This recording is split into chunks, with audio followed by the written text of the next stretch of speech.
So thank you, Diana, for being willing to do this interview. As you know, I'm working on the documentary that's focusing on Afro-Indigenous work, and focusing on that because I think it's an important piece of our planet's history and just respect for Afro-Indigenous people on the planet. And so your background is very curious for me, very important to me, and I wanted to just ask you to talk a little bit about yourself and your history, what you call yourself as a three. I don't know if you know. A lot of people say there are three bloods. They're Taino, Spanish, and Black. So if that's what you are, is that how you identify? Yeah. So just anything historical about yourself. Okay. How do I identify? Right now I identify myself most as Taino, Indian. Mm-hmm. Like I always knew that I was from Puerto Rico and Taino, but it was more after I went to the States and after you suffer the racism. Yeah. That you look inside and try to find yourself. Yeah. Your identity, because they kind of like reject you, and you're like, why am I different? Who am I? I knew who I was, and I never suffered any racism here that I know of. But when you face it, you're like, wow, what is this? Who am I? How am I going to deal with it? And so before I know I was Puerto Rican, and I knew I was a little mixture of everything. Yeah. And I knew a lot of history about my grandparents, I told you about my great grandmother, my aunt.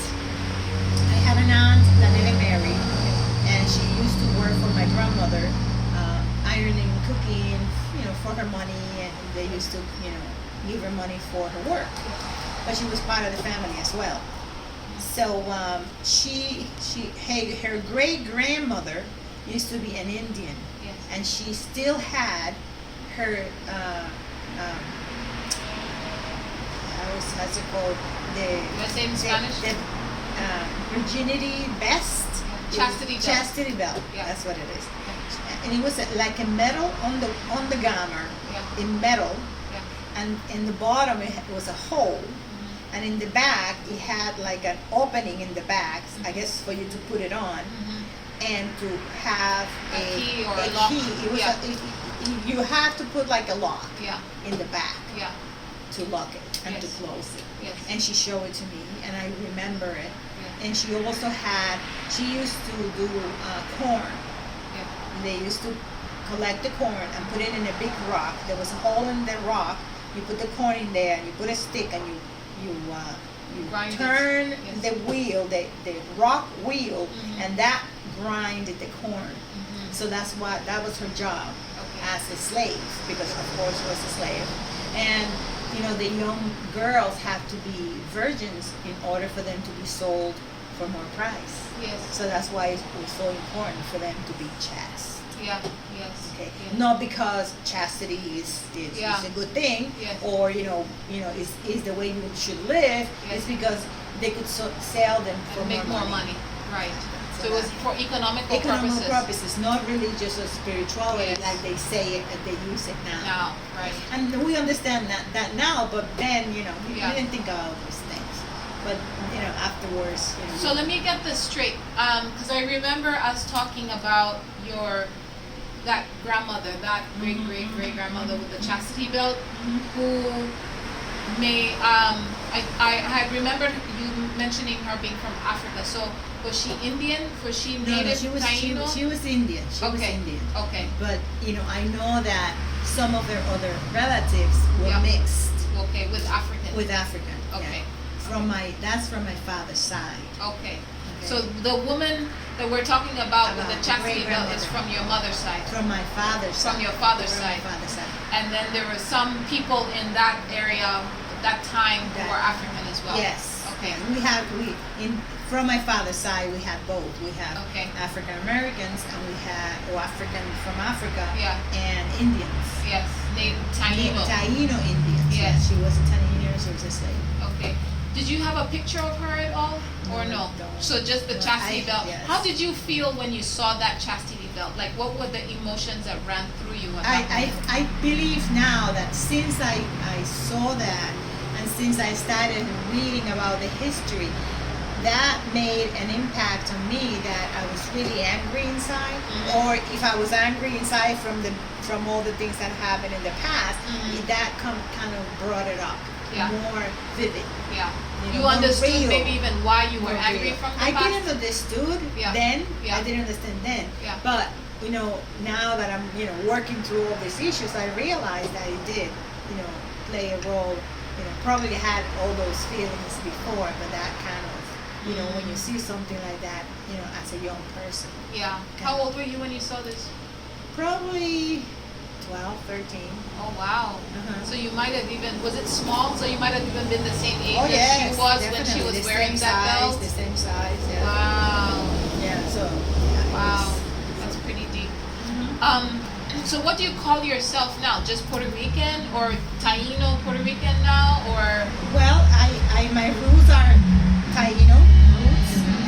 My spirituality is Taino. Wow. But I know in this life I'm from Puerto Rico. I'm really proud of being Puerto Rico and the history that I've lived. I lived other political lives, so political things. So I'm really strong-minded that I'm Puerto Rican and I'm Taino. What makes you proud of being Puerto Rican? With the current political situation in Puerto Rico, the social issues, all the things that I could list that are not so good. That I could even say, wow, why would you be so proud? And of course, I know better, but I want to ask you your opinion about that. Well, because I did lived, with my grandparents, and they were very, very native. They were very hardworking. They were farmers, and they loved to farm, and they work really hard, and I lived that life. I cleaned the pigs' pens with my grandfather. I cooked with my grandmother. She taught me how to make cheese and milk and butter. So I did have that life, that being proud of who you are, the island, this belongs to you. We are this. I also, the college that I went to, I had a lot of friends that were from the independentist party, so that also molded me. My father loved history, so we were always, grew up in the history of Puerto Rico.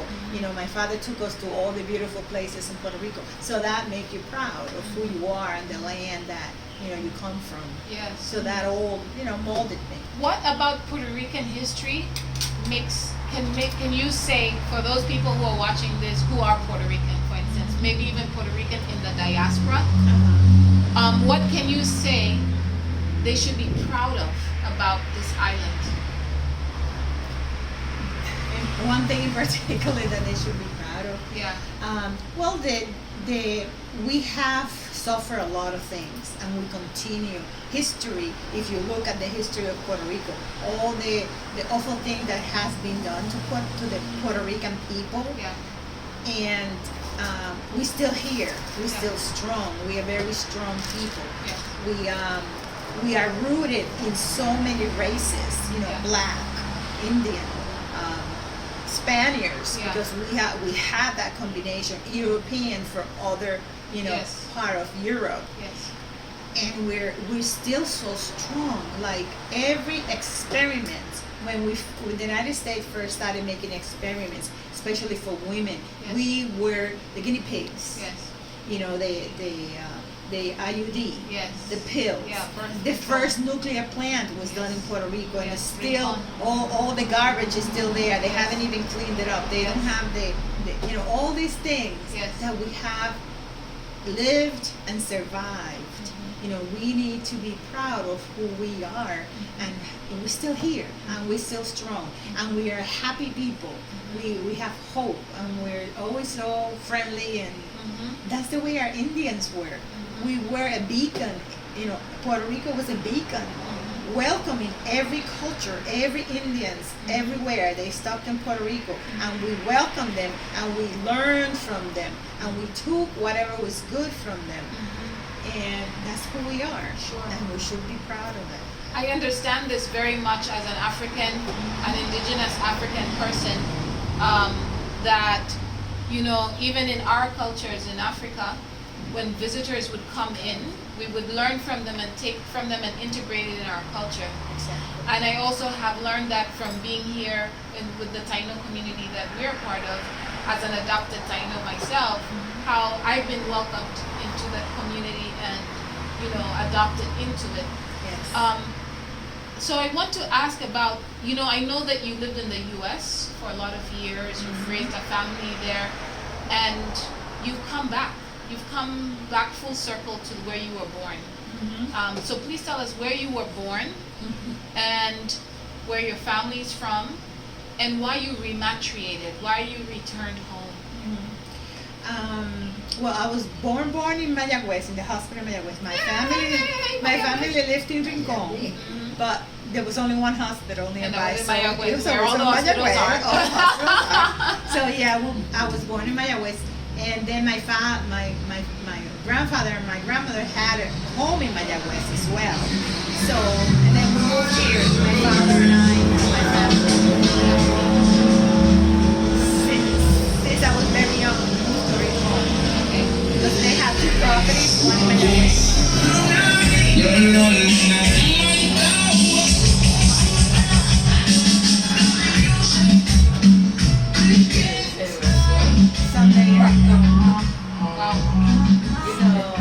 So I grew up here in Rincon. Okay. Yeah, in the farm. This used to be a farm. So this is actually where you grew up, right here. This is in where this I house. grew up. Not in this house, in that house over there. Okay, but this property. This is whole property like your homestead. was my home. Okay. Yes. And there used to be a farm, my grandfather's farm. All this used to be a coffee plantation. Okay. The pigs and the cows were in that hill Okay. over there. Yes. And then the back was where my grandfather planted bananas and plantains and yuca and everything else. And then he collected it and took it to the market and got paid. And so, living in the U.S., and why did you return? I went to the U.S. I had a dream to go there, see. And Whatever it's like over there, like most people. Yeah, it's like we have this picture of the U.S. that is wonderful and money grows in trees and blah, Well, blah, that's blah, just blah, like blah. Africans. We do the Yes, same thing. We're yes. like, oh, I'm going to America. Yeah, America.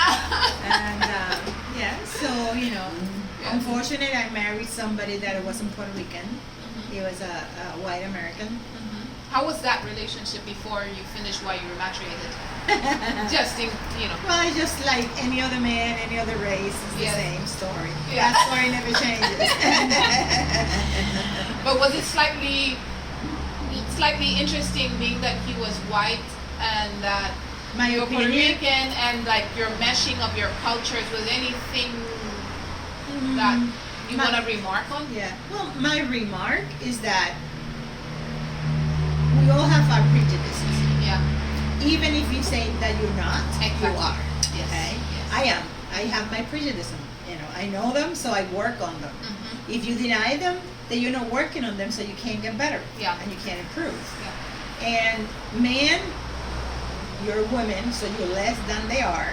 Yeah. So if you are Puerto Rican, you're a minority. And you're a less, woman. And you're a woman, then you're less than a woman, and you know what I mean. Yes, So yes. there's this parity Yeah. in that relationship. Yes. If you don't marry an equal, well, equal in race Yeah. and money and Yeah. stuff like that, then the relationship is not an equal relationship. Yes. So it wasn't an equal relationship. I could not return with my children. I had to stay until my children grew up. So that's why I didn't return before, because I couldn't. Okay. Once my children grew up, then I was allowed to come back to my Okay. country. Okay. Wow, very interesting. And so coming back to your country, coming back to your island, how has it been? Because being away for so many years. So many years. And being immersed in another culture, and then coming back, and I know things changed. Yes. You know, so I know there has to be some sour and sweet things in that. It's different because everything has changed, but my feelings have not. Okay. And the difference in some people, that's my belief, is that when you go to another country, you integrate your life and your feelings in that other country. I never integrated with them, with their belief system, with their race, with their hungriness for money, Yes. and all that stuff. I never did, you know. So I think that's what allowed me to come back home and feel like I never left. Yes, everything has changed and there's a lot of other issues, Yes. but that feeling, my feeling, that never changed because I never assimilated. Yeah. I never assimilated to that other culture. Yes. A lot of people go back, go to the States, they live in the States, and they assimilate so much with their way of life that becomes them. Yeah. I never assimilated. So that's the difference between me and other people. I can say a similar thing for me, even having been in the U.S. for a long time before I came here, that I don't miss the U.S. at all, because I never assimilated either. And so I can understand what you mean by that. I always thought of, even though I was thinking about home, Africa home, but I think being in the tropics is home enough for me too. So being here is important, gives me that sense of home as well. And so I know there have been changes here, and of course a lot of my work is in colonialism and decolonizing and healing around those topics. And we know that Puerto Rico is a colony still. And also coming back, your experiences in the U.S. and then coming back, I'm sure there's some awareness and consciousness around the concept of colonization. Yes. That's in your face. Yes. And maybe even because you have a political interest, there could be some political, like more logical, political, intellectual reasoning around colonization. What are some of those? And how do you feel about colonization? Well, where to start? Yeah, I know. Okay. Well, it's such a big topic. One of the things that I still in my mind is that part of the colonialism of Puerto Rico, it has to do with the blood and the traumas that we have from the past. For example, the people that are Puerto Ricans still and are coming from the colonial background heritage are still here and are Puerto Ricans. Yes. And they still have that mentality of, mine, I want to make money, this is me, this is mine. They have that mentality. Yes. So I think a lot of the issues that are in Puerto Rico are still due to that mentality of a people that, came to colonize, they came to use us. They used us, exploited us, and they still here. They're still us. So these people still have that mentality. They're Puerto Ricans, and they're sucking us dry. They're doing the same thing that the Americans came to do because they are from that heritage. So there's a lot of emotional, mental, and spiritual problems that need to be solved and need to be rehashed to make us free from that particular traumas of the past. What makes a Puerto Rican a Puerto Rican? Well, Like if you have the colonial Puerto Rican, the colonizer Puerto Rican, colonizer. and then you have more indigenous Puerto Ricans, and just like Titi, Yes. that Afro Puerto Rican. So and so with the differences, and then of course you have people who are just all of them. All of them. So what makes a Puerto Rican a Puerto Rican? Well, they're all Puerto Ricans. Yeah. But they don't realize their mentality. Like, if somebody is racist in Puerto Rico, And they say that there's no racism in Puerto Rico. Is that make it right or real? They still racist. They still doing bad things. Yes. There's a lot of Puerto Ricans in here that are white people, and they are Puerto Ricans, and they are, they hate blacks. They hate Indians, Indian Taino. They hate people from Puerto Rico. They hate wishes. They have all this racism and all these ideals in their heads, and nevertheless they're Puerto Ricans, but they still have that mentality. So what makes them Puerto Rican? Well, because they were Well, born. the fact they were born here? They were born here. Okay. They, for generations they have lived here. Okay. But that doesn't mean that they are, So then we start to think of maybe like cultural and social. Yeah. Cultural, social, and genes, Right. and genetics, Right. and traumas, and why you live, and why, I think that's what, more than, a name Puerto Rican or American, or Yeah. that's what make the person, tick. It brings up a topic for me thinking about my mother's country, Kenya, where we have different tribes, like different type of ethnicities of people, very, very They're different, like of course. genetically different, Yes. okay? But we're all in one boundary, one country, yeah? Africa, and Yeah, the Africans. Africans, Yes. or in Kenya. In And just Kenya. even not Africa, even Yes. just Kenya, right? Yes. Within Kenya itself, there are different kinds of people, and those different kinds of people sometimes don't get along. In fact, often don't get along. That's the And so it's like the question is, what makes a Kenyan a Kenyan? Uh-huh. And some people might say, oh, because we all speak Swahili, for instance. But I know some Kenyans who don't speak Swahili. Exactly. And because they're Most more of the- indigenous, and most even of the Swahili itself Most of is the Puerto Ricans in the diaspora do not speak Spanish. right. But does that mean they're not They're Puerto not Rican? Puerto Ricans. Right. Exactly. So that really, I'll leave that question open-ended for Uh-huh. people who are listening to actually, especially people who are Puerto Rican descent, Uh-huh. to ask themselves that question. Like what does it mean? Because I think it's also important to have meanings to unify us, Yes. so that we can move forward, especially Forward, with colonization and healing. Which brings me to, what is healing Puerto Rico?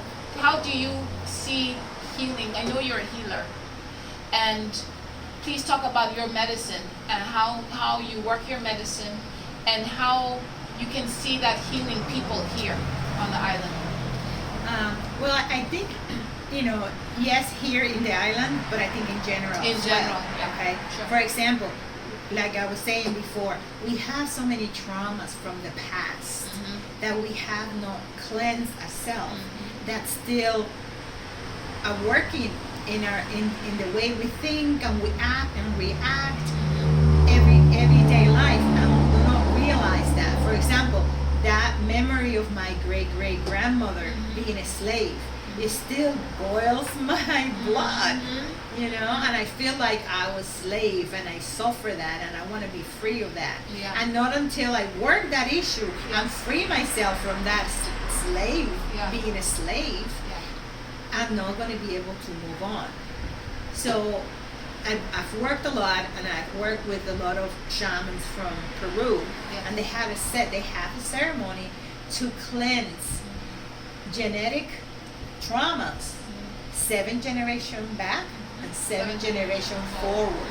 Okay, and I think that's going to be, if we can make an initiation, a ritual that will cleanse people from that, it will be a jump forward dramatically. Because when you do healing, where the heals come, where the traumas are coming from, from the past or from a particular trauma, and not until that person is clear of that trauma, is the person cannot move forward. So that's where I see some of the healing. So, and that's what you feel like your medicine work, your healing, your medicine that you're aligned with. Part of it, more? yes. Okay. Yeah. Yes, I think it's very important. So, when did you enter medicine work, and what type of medicine works do you, plural, do you do, and how do you hold space in those places?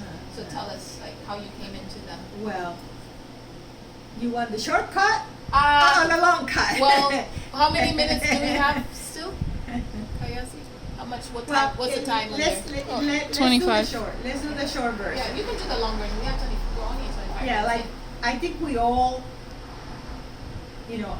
we have the way that, or the things, or the goal that we came to do here, and we start that goal as very young. But like Titi's story Yes. is that when you're young Yeah. and you don't have a guide, you Or kind bad of influences. over bad Yeah. influences. I How didn't. you I grew knew up. what I wanted to do. I knew who I was, Right. but I didn't have a guide. Yeah. I couldn't. I couldn't trust anybody to tell them what was going on with me. That I saw spirits. Yes. That I saw a vivid spirit, and I was like, "What the hell is that?" Yeah. Where am I? Am I going crazy? And then so you start studying on your own, Yeah. and you find all the things, and then Yeah. life happens. Yes. And it wasn't until probably like 10 years ago Yeah. when I started with my medicine. I studied with shamans. Yes. I went to Peru, I went to Machu Picchu 3 times. Yes. I studied for like 8 years with a shaman. Yes. But I knew that, yes, I know this medicine, I work that medicine, but it wasn't, I knew that I had to come back to Puerto Rico, that my roots were Taino, and that's the medicine that I needed to work. So, probably 7 years ago, I started coming to Puerto Rico to find my roots and to find my healing guru or master or teacher, who I found, and I started working with Yes, her. yes. You know, we yeah, did. yeah. So I started working with her and doing ceremonies, traditional, spiritual, Taino, Yes. ceremonies, and Yes. here I am. And it's great. And it's great. And we're a family now. Yes. Yeah. Yes. I love it. Yes. So that's that. Yes.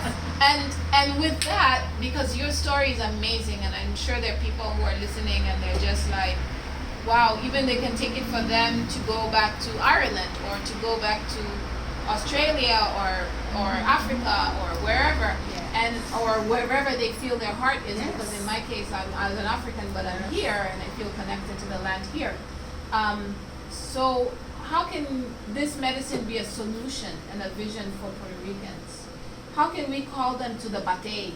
How can we call them to, to come and visualize themselves in healing? With so much in the way, colonization Yes. or depression Yes. or judgment, Oh, yes. Yeah. Yes. I have a different perspective. Okay, share. I don't believe that, you need to come to the batey, that you need to be in a specific place. I think spirituality and God and healing is one.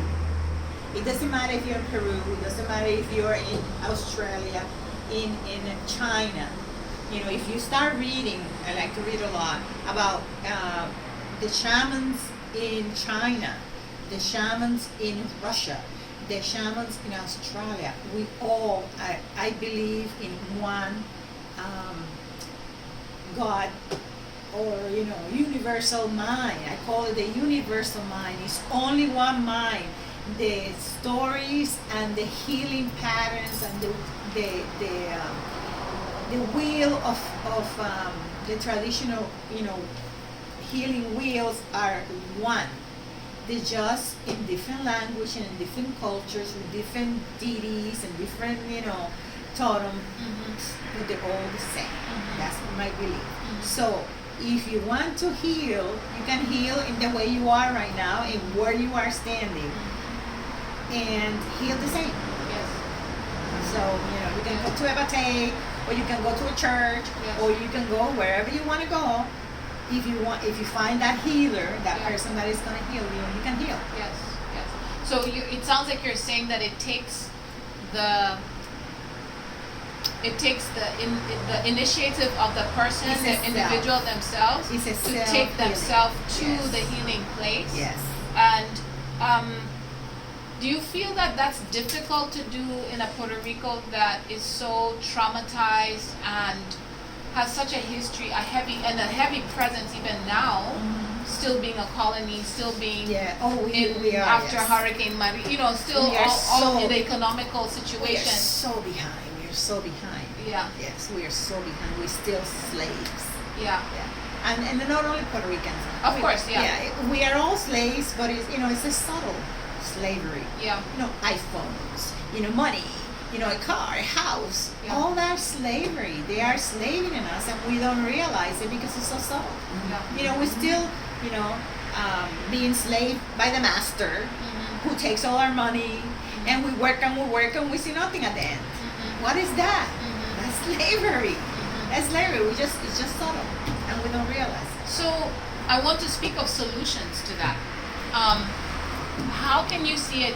There are two things you spoke about. One for me in the solutions and vision is you spoke about farming in your childhood, and I'm wondering how food and plant medicine can. I know you have plant medicine in some sacred ones, and so how can food and plant medicine come into a solution from liberation from the slavery? Well, Mother Earth is a living thing. And as long as we remain united with her, in union with her, in cooperation with her, we will listen to her. She will talk to us. She will provide for us. So anybody that will plant and is connected to the mother will have the healing. That's part of the healing. So that's why we need to try to help people into even make a garden, go outside once a day, touch Connect the with plants. earth, connect with the plants, talk to a tree, talk to a rock, and it's so funny that you see so many people now, this is the time. Yeah. The change is coming, the veil has fallen, and we are going to see things and feel things. So you see a lot of people collecting rock. I'm like, oh, this rock is talking to me. I'm taking it home. When you never seen that before. But if I am an observer. I study social work, psychology. So I'm a people observer. So I observe people the way they're changing, the way things are getting formed. Yes. So the change is coming, and little by little it's going to happen. Are there some secret foods in the food arena that you would say you are affiliated to, like food that when you take it you feel grounded, like yuca or maize, you eat it and you feel something change in you? Is there any sacred foods that you can talk about? Well, the yuca. Yeah. Yuca is very strong. Any fruit, any plant that you plant yourself that is organic is going to make you feel different. Tell about that. Tell about why is it when you plant yourself, like a food that you plant on your own feels and tastes different than a food that you buy at your local supermarket? Well, because you know what you're putting into it. It's fresh. You are giving it that love. Like the other day I was talking to my lemon tree. Like, you've been here, and I started talking to the tree, and I ended up singing to him. Yes. Oh, you haven't given me any lemons yet. Come on, give me lemons. And, and I know my lemon tree is gonna be flourishing pretty soon because I've been talking and singing to him. Yeah. So it's that connection, that love. You give it love. It's like the earth. You give Mother Earth love, and she's gonna give you that love back. Yes. And that's what food, any food. How about any plant medicines that you feel affiliated with that you take? Is there any that you want to talk about? Whether it's sacred or just menta, it doesn't matter, whichever. Yes, I went to some friends to a meeting with them, and out of the suddenly she told me, I'm going to give you this poleo because this is your plant. And I had no idea what poleo was. I grabbed the plant, I took it home, and I started searching what poleo was, what is good for it, and I planted my poleo. My poleo is going crazy, and I'm using my poleo for a lot of things. I'm doing mosquito repellent for the house with the poleo. I'm doing poleo with other things, and it's like magic. Yeah, it's like magic. So every plant that you plant, you research it, you know what you use it for, and you become like, I'm the poleo queen. Yes.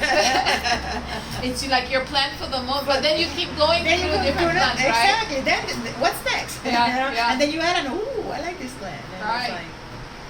I feel like the plants call us sometimes, Yes.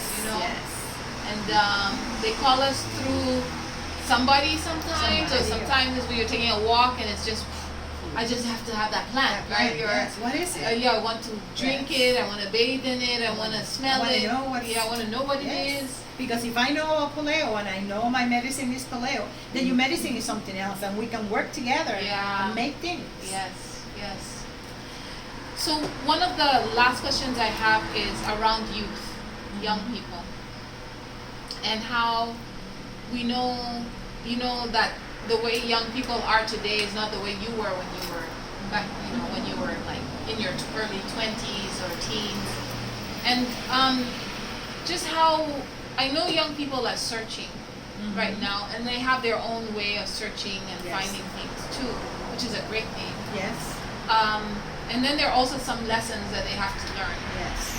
And so what do you as an elder, what type of wisdom can you share as an elder indigenous woman for young people, young Puerto Ricans, young people in general, to come to their medicine? Yes. Well, it's like Titi and I were telling you.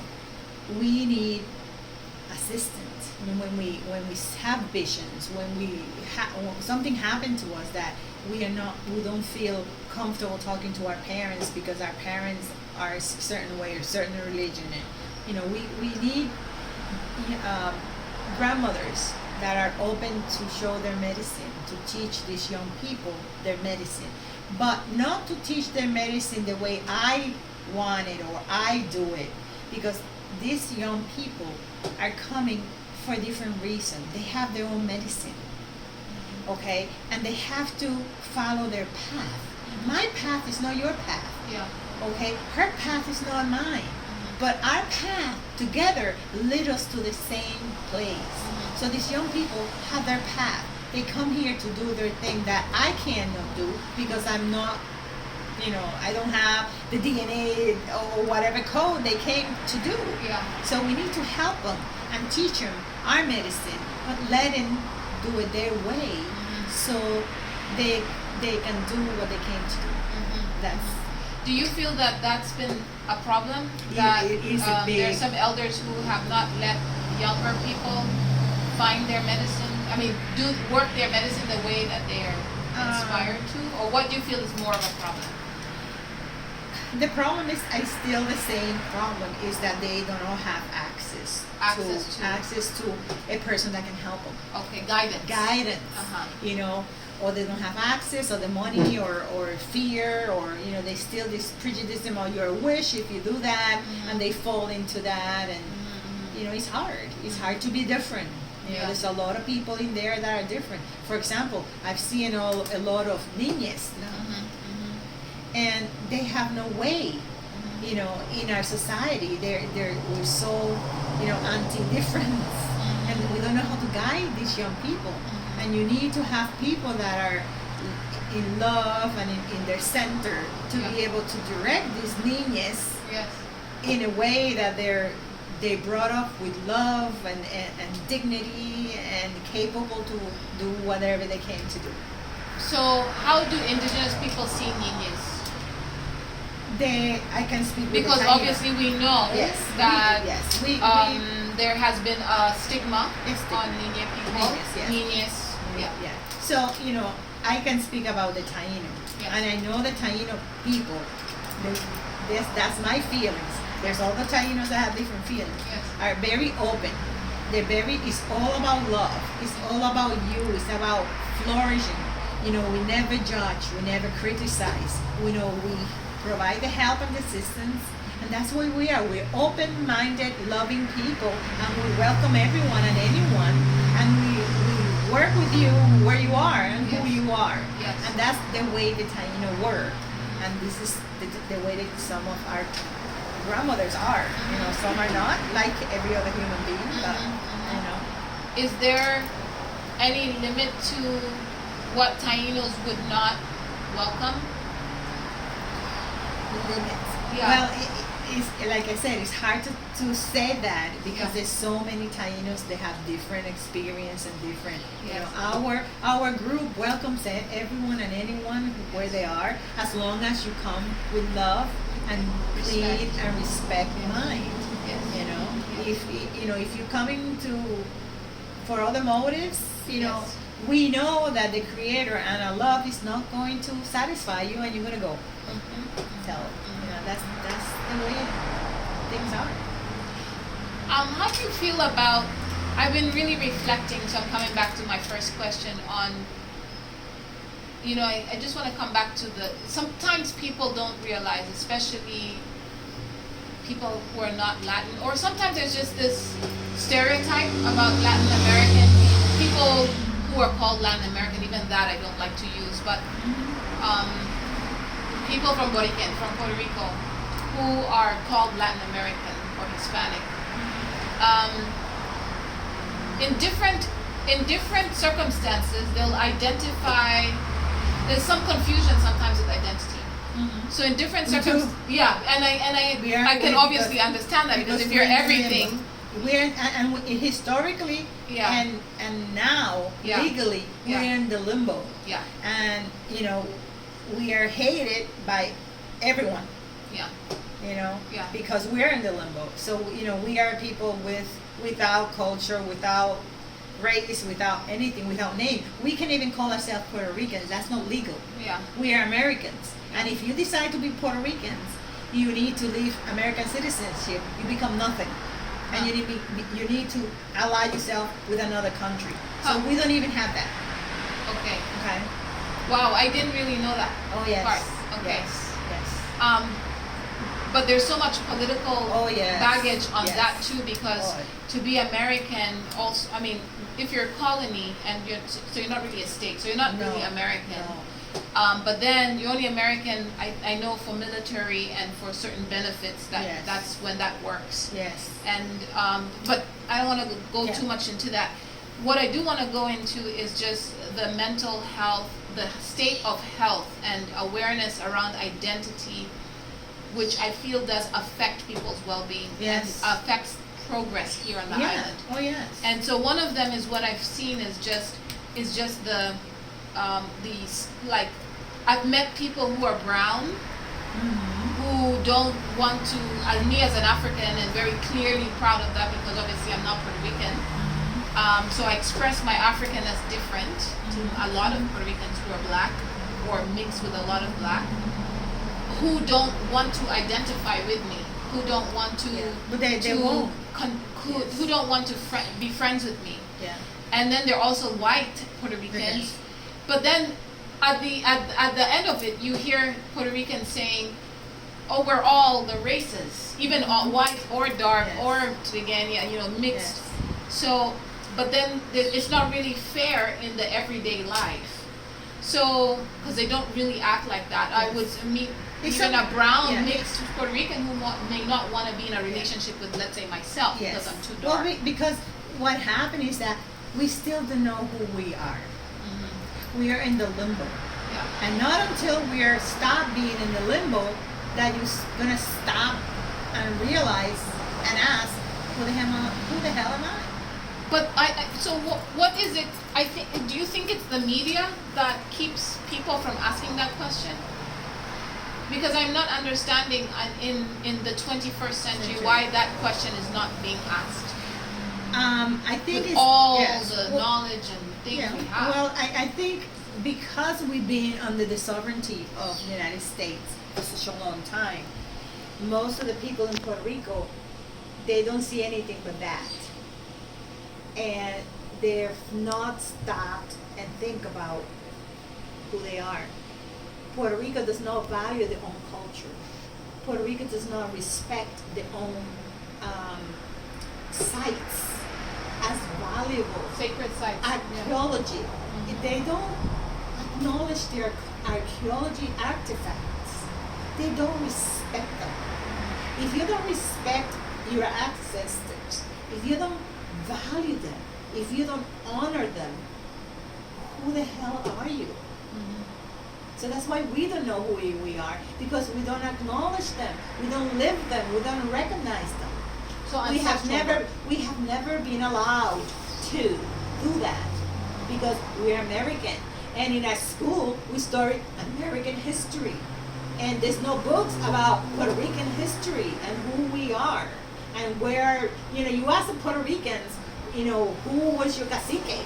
and what's your cacique name? They have no idea. We have Native Americans, Native Taino people, or whatever they want to call themselves, and you ask them what's their, what's their medicine wheel.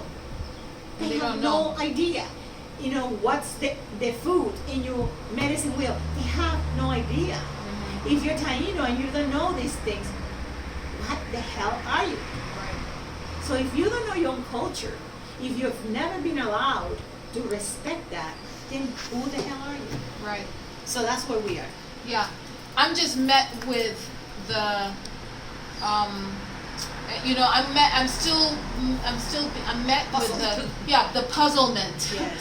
of, and I think it's very much a part of why I'm here, and why my ancestors brought me here. But I'm met with the puzzlement of how can you not know who you are. I understand the piece of like there's no education in school, but I think perhaps something to do with that is also being brainwashed that only school can give you certain knowledge, and there may be some lacking of incentive and initiation to seek knowledge on their own.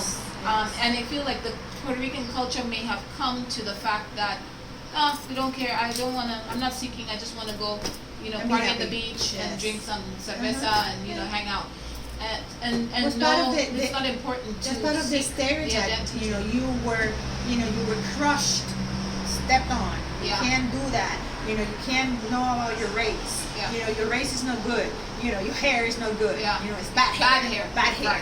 Right. We're still in there. Yes. We haven't risen. Yeah, risen. Risen. Yeah. We haven't risen from that yet. Yes. Yes. That's where we are. We're still in the bottom. We're still being squashed. We're still not allowed to do that. And if you don't allow your own people to do that, Yeah.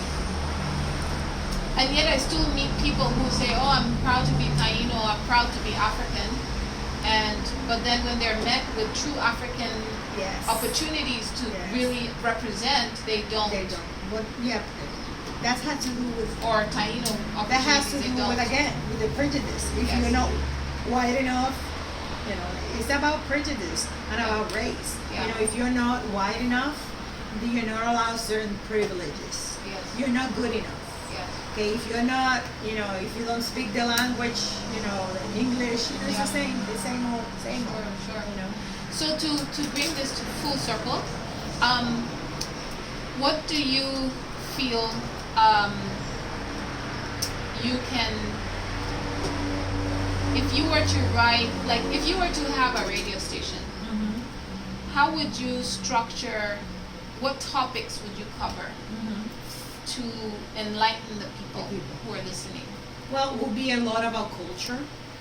It will be a lot about empowerment, because not only women need to be empowered, men need to be empowered. Yeah. Men do not know their role as a man. They have these macho ideas and these things. They don't know how to take care of their home, their wives, their women. So they need to be empowered.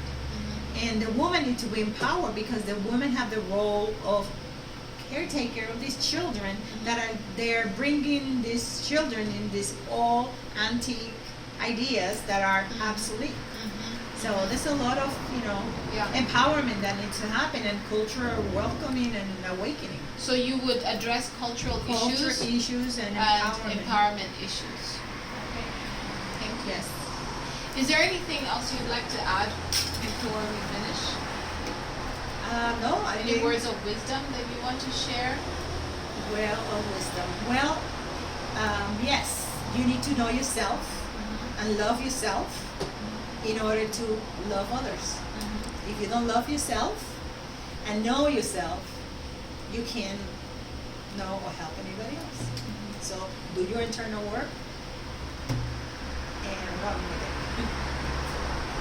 Thank you so much, Diana. You're welcome. I really appreciate your time and your energy in sharing this, and I'm hoping that this will transfer into the lives of many other people who are listening and watching this documentary, because this is important.